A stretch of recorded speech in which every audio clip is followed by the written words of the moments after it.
Taking a look at all the latest from Westminster now with special guests in the studio. It's Peston.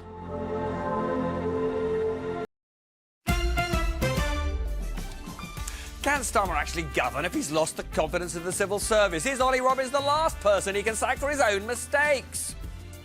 The Tory leader, Kemi Badenoch, will tell me why Starmer should quit if he misled Parliament when Boris Johnson constantly refused. And I'll ask the ex-First Minister of Scotland, Nicola Sturgeon, if the Mandelson debacle is worse than Partygate.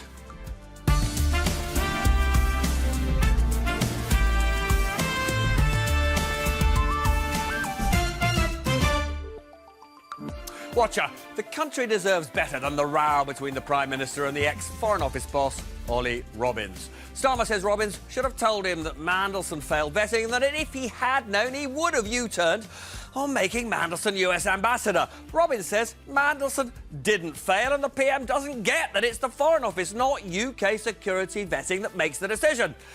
Top civil servants say it's the Prime Minister that's wrong, but honestly, it's a sideshow because Starmer was given every reason not to appoint Mandelson by the Cabinet Office. That friendship with Epstein, the Russia and China links, the commercial conflicts of interest, and yet he still went ahead with the appointment. There was no new news in the formal vetting investigation of substance.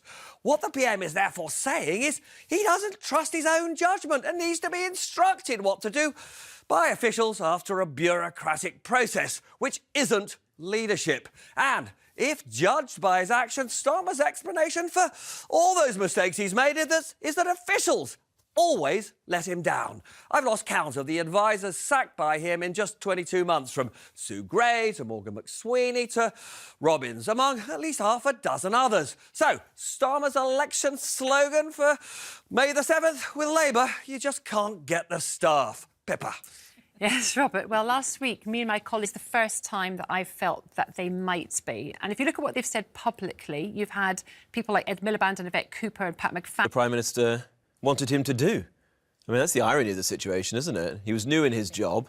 He knew that the Prime Minister was desperate to appoint Mandelson. YouGov to poll on whether he thought, or whether people thought, that Keir Starmer had been honest about the appointment. And if you look 15 at the top bar there, 15%, the blue at the left there, think he has been.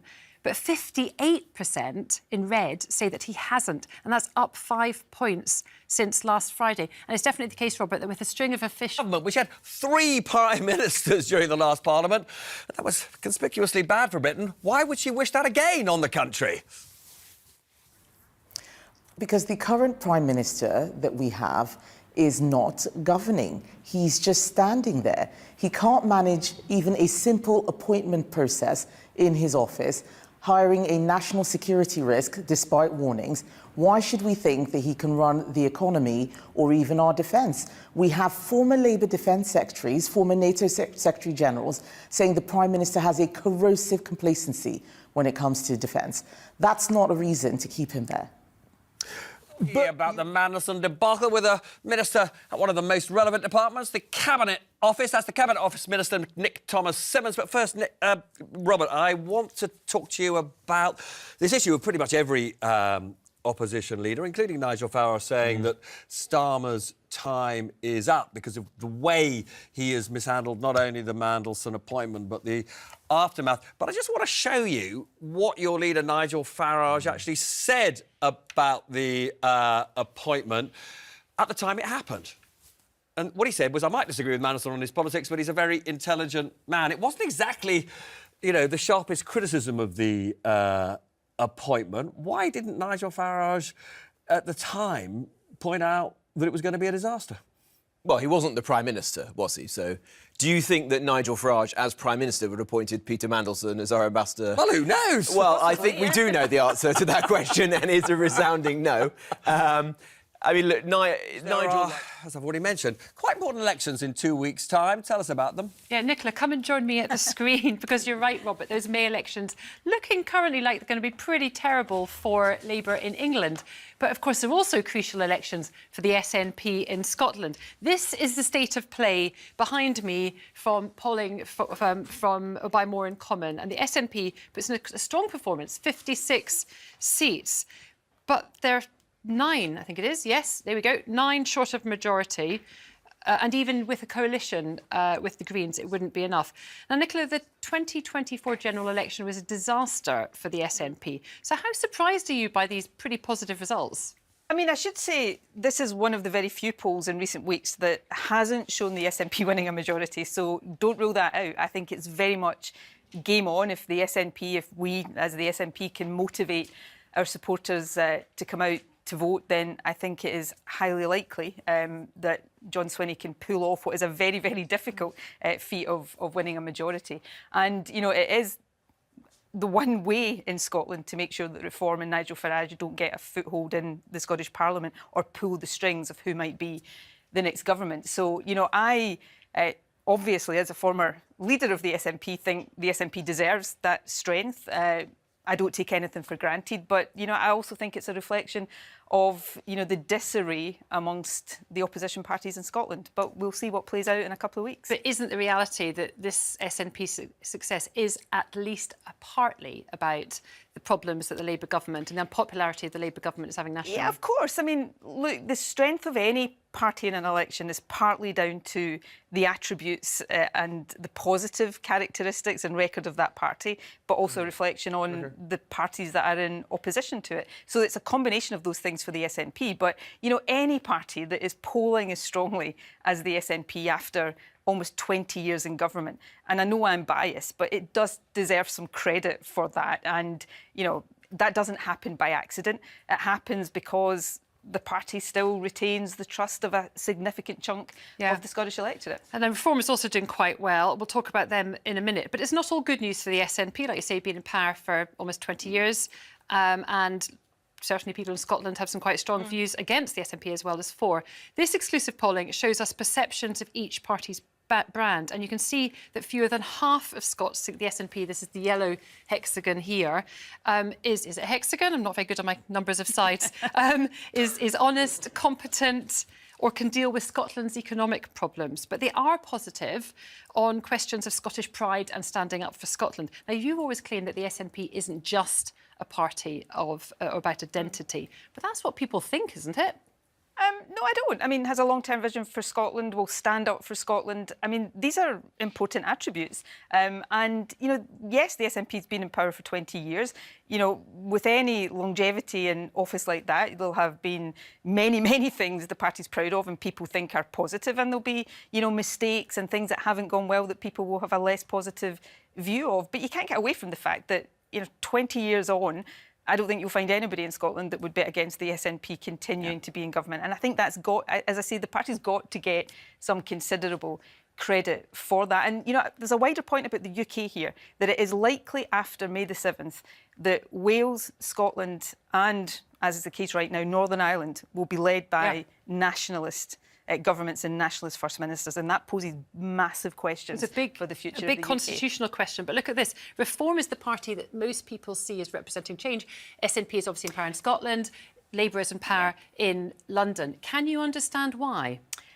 Yeah, I don't think it's justified, but, you know, when people are struggling with the cost of living, when people are frustrated with some of the stuff we've just been talking about, then they will look for perhaps a party that's not been around as long and you know, want to believe that it offers change. I don't think Reform does, and although Reform are doing better than I would like to see them do in Scotland, they're not doing as well in Scotland as in other parts of the UK. And I think, again, that is down to the fact that there is a sense that although the SNP is a government of long standing, it's still the party and a government that people have most confidence in terms of continuing to deliver the positive change that they want for the country. Now, all three of these parties poll negatively on many of these metrics. You can see them down this end, representing change, competency, economic competency, honesty and so on.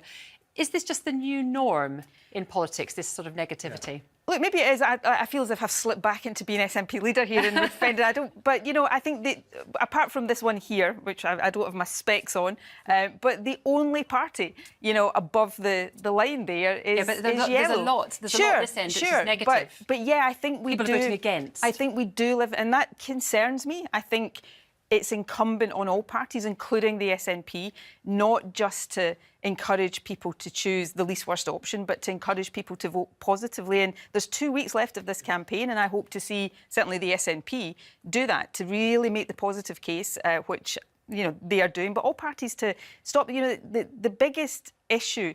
And I don't particularly like this, that has brought the Scottish campaign alive, is whether Labour and Reform are going to do some kind of grubby deal if they can do. Both denied. Sure, but that, it should be more than that. It should be about who is offering the positive vision for the future. Nicola, if I could just, first of all, invite you back, but also...